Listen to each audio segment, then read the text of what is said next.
श्री शिवाय नमस्तुभ्यं।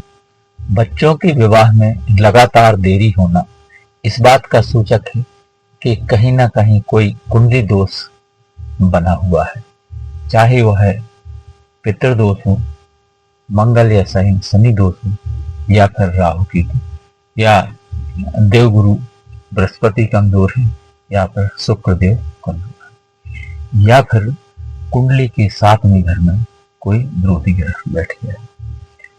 साथियों, आपने सभी प्रकार की कोशिश कर ली, हर प्रकार के उपाय कर लिए, इसके बाद भी विवाह में सफलता नहीं मिल रही और बच्चों की उम्र लगातार बढ़ती जा रही। ये माँ बाप के लिए चिंता का विषय है। यदि आप भी इस सिचुएशन के शिकार हैं तो आइए श्राद्ध पक्ष के इस शनिवार में हम एक ऐसा उपाय लेकर आए हैं जिसके करने से सभी प्रकार के ग्रह बाधा दोष, नजर दोष, विवाह बंधन दोष और कुंडली दोष समाप्त होकर के और इष्ट और पितृदेव प्रसन्न होंगे और सभी देवी देवताओं की कृपा मिलेगी और सारे विरोधी ग्रह शांत होकर के शीघ्र विवाह के योग बनाएंगे। तो साथियों, ये उपाय आप किसी भी शनिवार को कर सकते हैं, लेकिन यदि श्राद्ध पक्ष की शनिवार को करें तो इसका प्रभाव कई गुना ज्यादा बढ़ जाता है। तो अभी श्राद्ध पक्ष चल रहे हैं, तो आइए कोशिश करें कि श्राद्ध पक्ष में आप ये उपाय करें।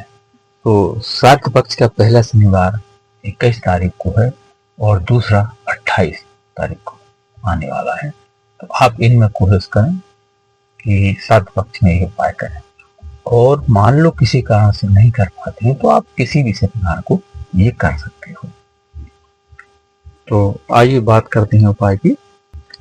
इससे पहले आपसे एक छोटा सा निवेदन है कि चैनल पर नए हैं तो सब्सक्राइब जरूर करें और बेल आइकन का बटन दबाएं, तो इससे आपको इसी तरह की शास्त्रीय और ज्ञानवर्धक और सटीक जानकारी मिल सके और ज्योतिष, वास्तु या बच्चों से विवाह से संबंधित कोई परेशानी है तो उसका हल मिल सके।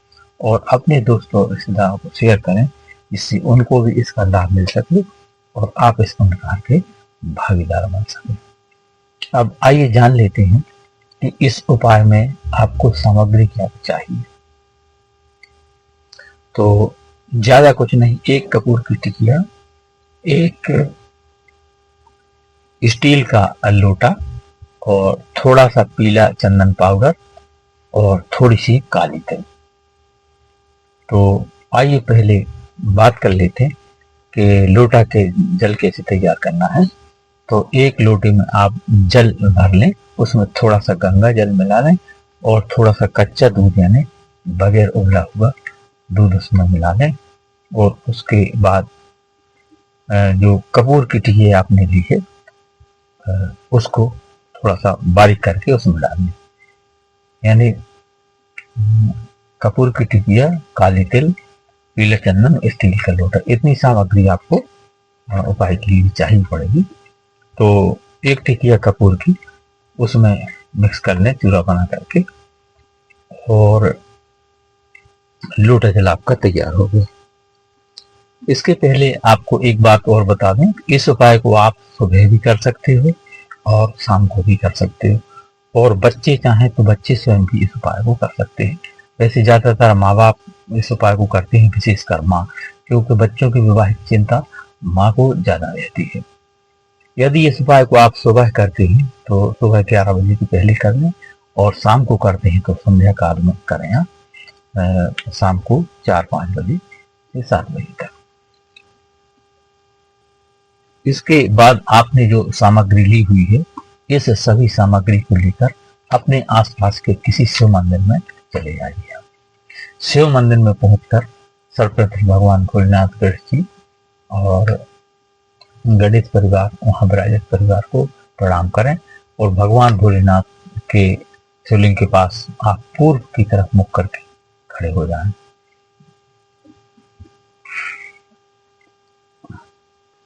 और जो जल आप लेकर गए थे लोटे में, उस जल को आप भगवान भोलेनाथ को समर्पित करना और एक मंत्र बोलना है।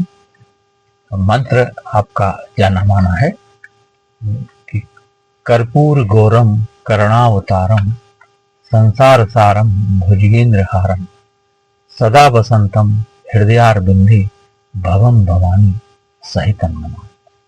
इसको अपने तरीके से बार बार इस मंत्र का उच्चारण करते रहिए और भगवान भोलेनाथ पर जल छोड़ते रही थी एक बारीक धार से।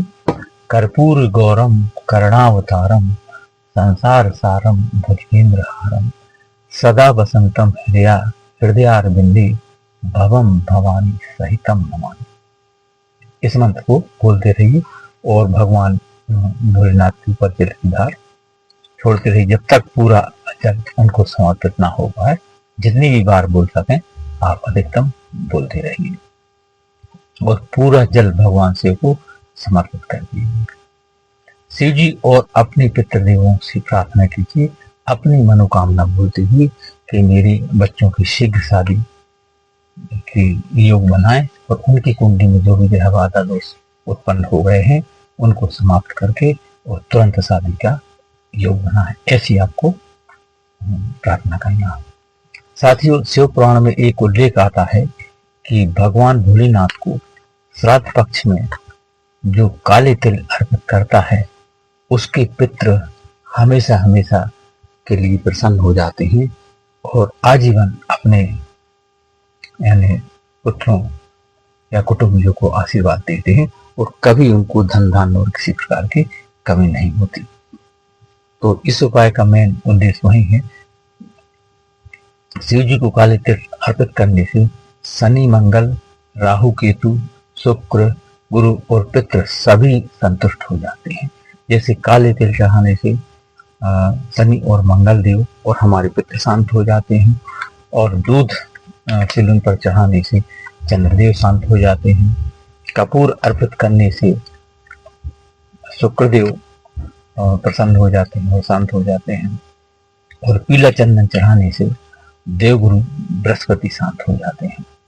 और सबसे बड़ी बात है कि भगवान भोलेनाथ शांत होकर और प्रसन्न होकर हमें आशीर्वाद प्रदान करते हैं और असंभव काम भी संभव हो जाता है। और हमारे शास्त्रों में आता भी है कि भाभी मैट का कहे त्रिपुरारी, यानी भाग्य में यदि कुछ उल्टा पुल्टा भी लिख दिया है तो भगवान भोलेनाथ की सेवा करने से वह सीधा हो जाता है और कितना ही बड़ा विवाह बंधन दोष क्यों न हो वह विवाह बंधन दोष खुल जाता है। पूर्ण श्रद्धा और विश्वास के साथ यह उपाय करें और अपनी मनोकामना बोलें।